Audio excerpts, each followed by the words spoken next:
Hello, everyone. Thank you so much for joining me. Welcome back. Good morning, good afternoon, good evening. I hope that wherever you're at, you're having a wonderful day. Today, I'm back with more Transformers goodness. And again, excuse the mess on my desk. Again, my house is a bit of a mess recently due to some work being done, so a couple of things are all over the place. But the topic of this video is, of course, as you guys could see, more Transformers goodness. This time, more Legacy Evolution figures. This is Autobot Devcon, mainly based on G1 for me. I think he's also been in the IDW comics, but I know him from the G1 80s cartoon. You guys could see here his artwork on the side, which again is pretty cool. I wish I had room to keep boxes, but I unfortunately don't. So this is going to go in the trash.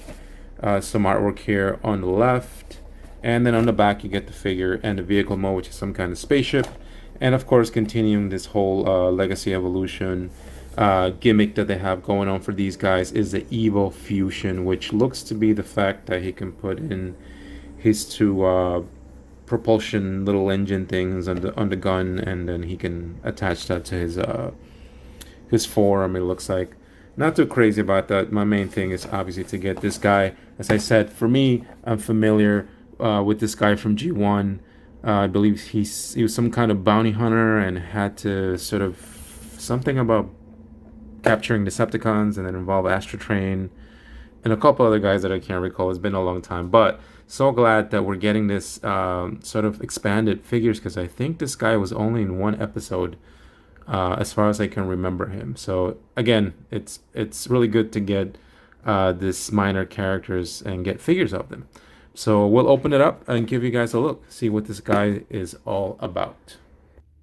Okay, so Devcon here. Got him out of the box. Couple of things you get with this guy, not much. You get his gun, which is nicely detailed, painted silver. You could tell it was molded in blue because you could see some of the blue coming out. But yeah, I like this gun. I like the detail on it. Really cool. Other two pieces you get are these, which are essentially a part of the vehicle mode, but they call it the fusion, whatever feature on these, those legacy figures. Essentially, you can put these in vehicle mode, or the instructions suggest you can also sort of attach them to the gun here to create this like 3-barreled gun or cannon that he could hold in place. You can also, if you don't want to do that, which is what I don't want to do, you can store these on the back of the legs here. So essentially you take this and you just have it sitting there like that. I prefer to do it this way. And we'll move that out of the way. He can, before we do that, he can obviously hold his gun here, no problem. So there you go. He can hold it. He can shoot Decepticons. I believe this guy was a bounty hunter in at least in that one episode that he appeared. And you get instructions.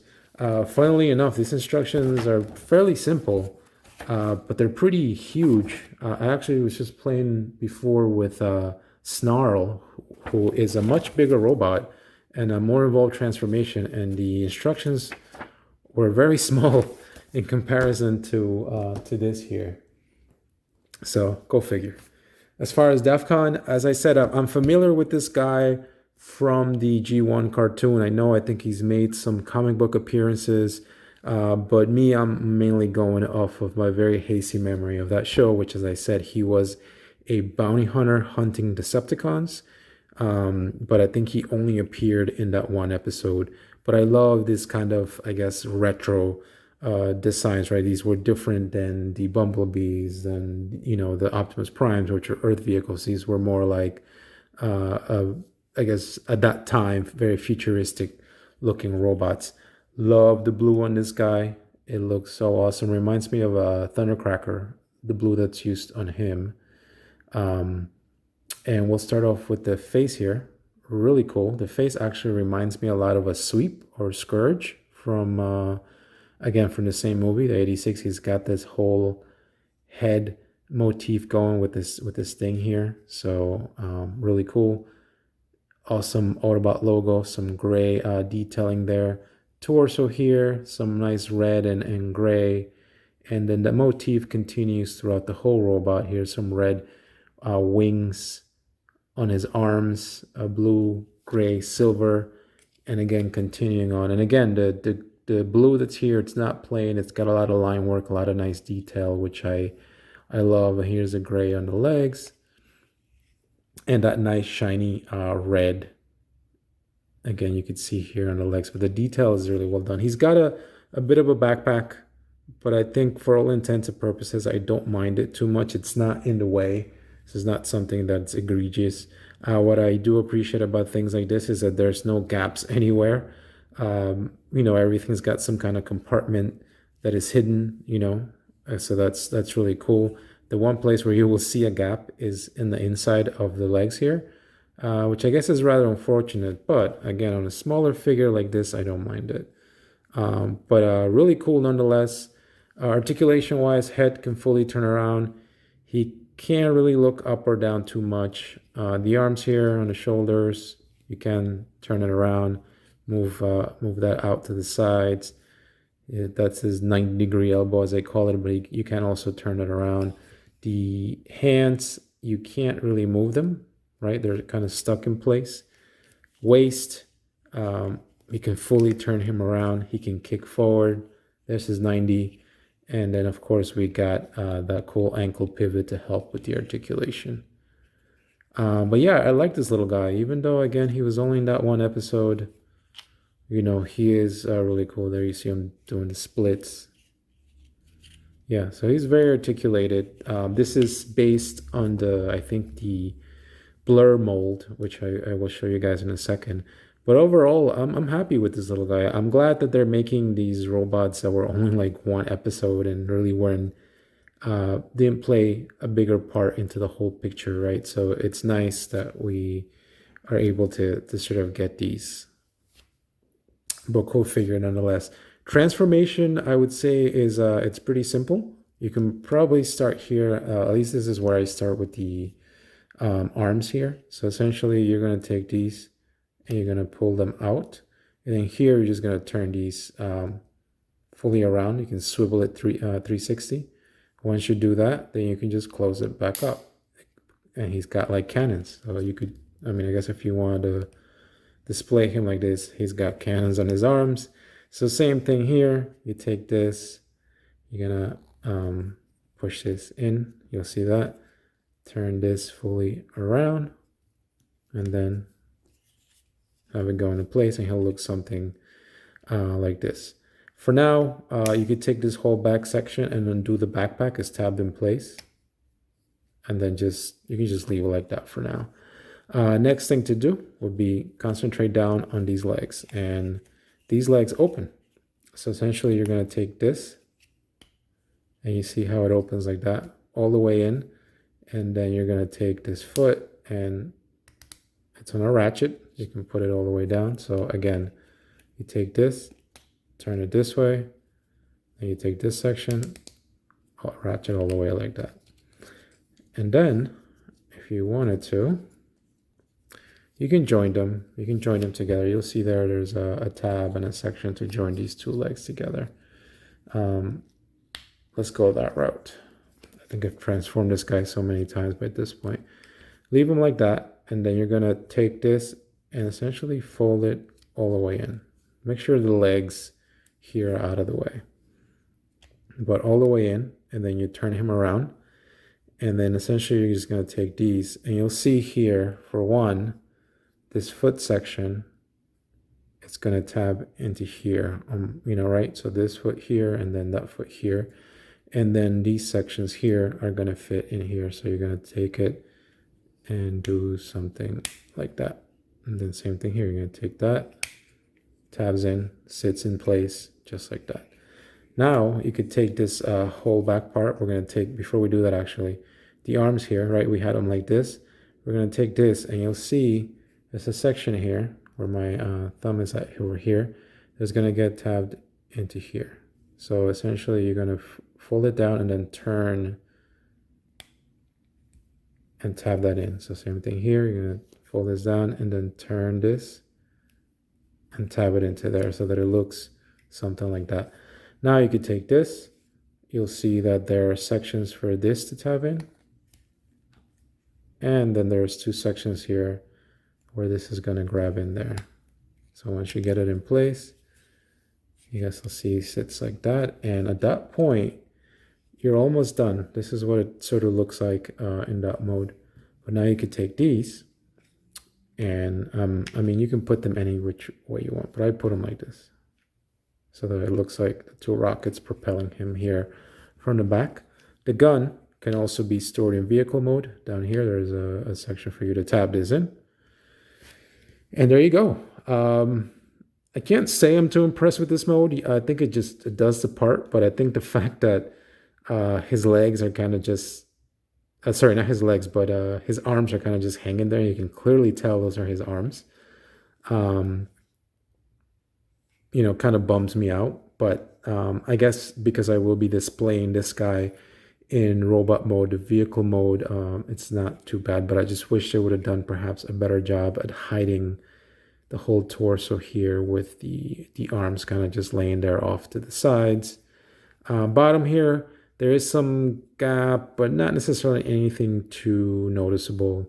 Again, I don't really display my Transformers like this. If anything, this guy's going to go in some kind of flying pose if I had him in vehicle mode. Yeah, but other than that, this is pretty much the same mold as Blur, right? It's almost the same transformation, but they've done a good job of, you know, taking that mold and making it look completely different, right? But the transformation is virtually similar. Here he is from the side. So this mode, I would say it's not the greatest, but it's just enough, I guess, for me to be happy with it. But there you go. That is your vehicle mode. Okay, guys, so here we are back in robot mode. I really do like this guy. Granted, I know for 25, 30 bucks, if you have no, I guess, nostalgia like I do for a character like Devcon, I don't know how worth it he'll be. But for me, I'm definitely happy to add this one to the collection here. Really, really nice figure. I like the fact that they've used, you know, that blur mold and sort of were able to get us these G1, sorry, Autobots, right? Especially someone like Devcon, who I never really would have thought he would have gotten a figure, but here we are. Nonetheless, really nice figure. As we close, let's do some size comparisons. Alrighty, so here we have Devcon next to Beachcomber. This is a new Legacy Evolution Beachcomber. I think they fit in really well. So you guys can see the size there. Here he is next to the leader of the Autobots, Optimus Prime. You guys can see him. I think they really do fit in together. But where I do think they fit in together really well is with the, you know, what is it, third season? So here's with Blur, right? And this is pretty much, I think, the same, not the same mold, right? But they use the same techniques there, or whatever you may call it. But essentially the legs there are pretty much the same. They're transformed the same way. They have the thing here in the back, the backpack, right, for the transformation. And the transformation is very similar. I guess the good thing that I do prefer about Devcon is the fact that he doesn't have these ugly things just hanging off the side, which I really do think they could have done a much better job at hiding on that Blur figure. And yeah, you guys could see it. The head, again, as I said, reminds me a lot of it. It's very similar there. So we will move Blur out of the way there. Next thing, I did want to compare him to a Scourge or a Sweep, however you want to call him. Again, I think the aesthetics fit in really well with each other. So that's, I guess, kind of why I like this one. And as I mentioned earlier, the heads kind of do give me the same vibe with that whole pointy thing at the top.